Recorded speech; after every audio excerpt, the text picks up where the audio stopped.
আসসালামু আলাইকুম সবাইরে। আজকে চিকেন ফ্রাই বানাবো একদম ঘরোয়াভাবে অল্প উপকরণ। প্রথমে 1 চামচের মতো পেঁয়াজ বাটা দিছি, হাফ চামচের মতো আদা বাটা, তারপরে রসুন বাটা আধা চামচের মতো, তারপরে জিরা বাটা আধা চামচ, সবই আধা চামচ লইছি।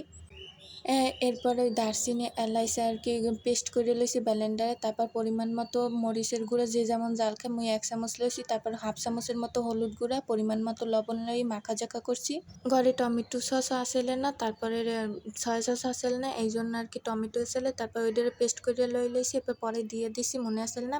এরপর যার হাতে সময় থাকবে ম্যারিনেট করে রাখবে, মুই হান রাহিনি কোনো বেল একবারেই দিছি। তো এরপর পরিমাণ মতো আটা দিয়ে লইছি।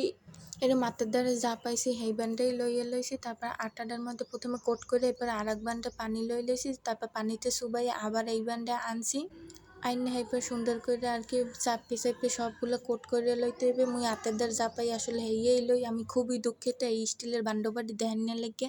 এই তো সবগুলো আর কি হইয়ে গেছে। এখন ফ্রাই প্যানে সুন্দর করে গরম করে তেল দিতে হইবে অনেকখানি।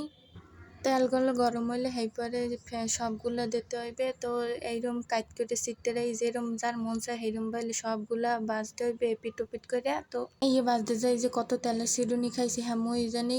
যাই হোক খাইতে তো হইবে অনেক মজা। এই যে দেখাই কতটা সুন্দর টাটা।